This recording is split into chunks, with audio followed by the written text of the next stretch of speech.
So welcome to another unboxing video from theplayersaid.com. My name's Alexander, and today we're doing something a little bit different. So this is a game called Saint-Lô, Normandy 1944, The Breakout Begins. So this is a two-player hex encounter World War II game. It's designed by Joe Balkowski, who's designed a number of games and written a number of books about kind of D-Day and the Normandy campaign. Indeed, a lot of, it's recently been brought to my attention that a lot of other game designers and other people who've kind of consulted Joe because his depth and breadth of knowledge about kind of D-Day and the Normandy campaigns is so rich that you know, he's literally written the books on it. Other war game designers consult him. So this is a game designed by that guy. Originally put out by War Drum Games and distributed by Quarterdeck International.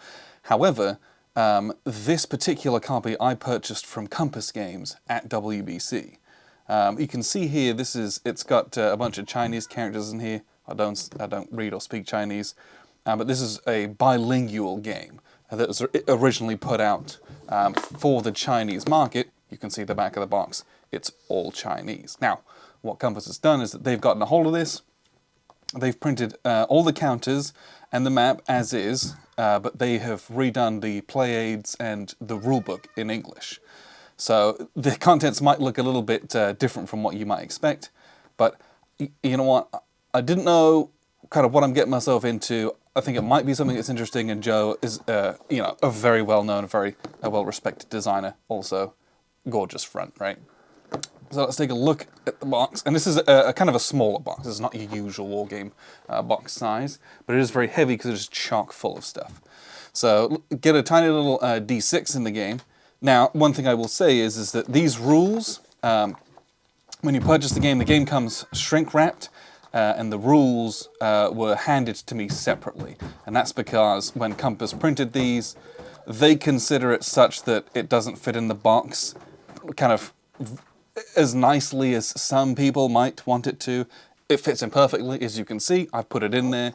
Yeah, is it the most, like, I don't have to like fold it down, but it's in there. It's good enough for me. I don't care that much. I'm not such a snob where that's going to be a big deal for me, but just know that you will get this handed to you separately, because this is all shrink wrapped and this is what came out of the factory. They've kind of redone the rules for it. So, the rules themselves, again, fully English rules, nice full color. This is a big hex encounter war game. I don't know if it's big, but this is a dense hex encounter war game.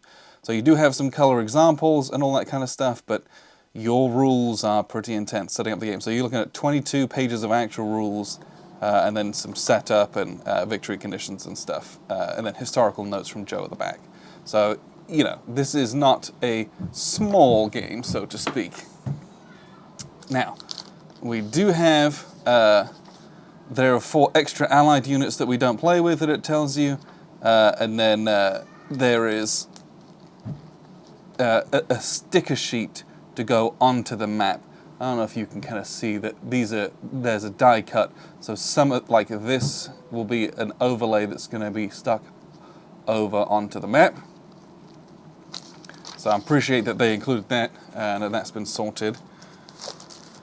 Again, that's, you know, War Drums, the original printers kind of issue. We have a baggie with some sheets of counters in that we'll take a look at. And then we have some play aids. Now, these play aids, they kind of feel a little bit strange in the hand because these are, and we will catch the light here, linen finished. And so when they kind of stick because they are very, very, have a lot of friction on them. It's just a little bit strange to hold in your hand like that with something this big. But you got dual-sided play aid with the CRT on it. And let's see, they look to be all different. Well, this is a unique one. And then we have this play aid here as well, which has your terrain effects chart on it, sequence of play on it. And on the back we have a barrage table and a long-range artillery table. And then we have our US and German artillery displays. Presumably you're going to have your markers on here, and I don't know if this is, you know, amount of ammunition they've got, that kind of thing. No, because this, yeah, yeah, it might be. No, I'm not quite sure, but I imagine that's the kind of thing it is. Those are single-sided. And then we have here these two, again, these are kind of divided nationally, but US and German single-sided blades. These are like holding boxes for all of your different morale, for your different regiments and things like that, with some holding boxes for assets and substitute companies, things like that. So we're going to have all those off map. We'll take a look at the counters here in just a second. Here's the map itself. That is all that is in the box. So we have this fully mounted map, and this is a very nice looking map. Also, and I guess this is a choice. So, fully mounted map, hex encounters on it. The hex overlay is very bold, very easy to kind of see and assess as you get here. Different terrain outlines, different terrain types. And if you can see here, you get the little yellow kind of a village or a town here, some buildings, and the names are both in English, in Latin letters, but also in a Chinese script as well. So you've got the French names and you've got the Chinese names. Again, that's just a function of it being kind of a bilingual game. We also have Saint-Lô down here. That was gross, I apologize for that. We've got Saint-Lô down here, so we got a big town feature there. And then we have the different elevations from the very dark in the valleys up getting lighter and lighter, and then we've got a forest up here as well. So let's take a little look at our sheets of counters. Did I mention that the board is also linen finished? It is. So it's got quite a matte finish to it, and the linen finish on it enhances the mattness. Still catches the light over here though, but that's the function of our being in a studio with lots and lots of lighting in it. So we have 3 counter sheets. We have a grey and blue one, which is going to have our Germans all in it. But yeah, mostly just kind of NATO symbols. A couple of armor units have silhouettes on them. These are Sturmgeschütz 3. But yeah, values on them. Attack, defense, move, I would presume, but I do not know for sure. And we have the US units here as well. Again, similar type of all the HQ units, artillery units, infantry units up here. Looks like we've got a lot more armor in this one. Here we got, yeah, a couple units of the Stug 3s, a couple of different Pack 40s down there. But the Americans have a ton of Shermans. We've got some M8 Greyhounds down here. Ton more Shermans. Sherman's got some M5 Stuarts down here. And so there's a lot of armor here. And these are dual-sided as well. They have a reverse side on them. But I don't know if that's for unit strength. They got it looks like it's disorganized. Yeah, some of them do have combat balance on the side. A lot of them do not, though. These are pre-rounded. Let's say that. I'll just punch these. These are pre-rounded, and they're as thick as a grey core, but technically they're on a white core. But these are very, very nice looking counters.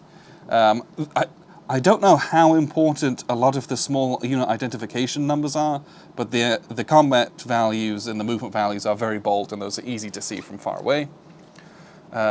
This last sheet has a bunch of counters on it that I presume are, those might be steps, those might be those artillery points, I'm not quite sure. But these are a bunch of dual-sided admin counters that we got going on. So a good number of counters going on in here. We do have a little sticker errata for the board, for the map corrections, and the counters look very similar. But yeah, this is a game that they had it. I'd never seen it before. It was something that might be a little bit unique, and I thought, you know what, let's give it a go. So we're going to, take a gamble on this. Hopefully it's something that's really good to play. The fact that one of the major US kind of publishers picked this up to kind of distribute it and give it the English rules, hopefully is an indication of the game's quality, because if it wasn't anything worth writing home about, they probably wouldn't have bothered. So I do have some high hopes for this game. But that is all the contents of Saint-Lô Normandy 1944. You can pick this up through Compass Games. That's where we bought it from. But check this out if there's something you might be interested in. Appreciate you very much for tuning in. I've been Alexander from theplayersaid.com.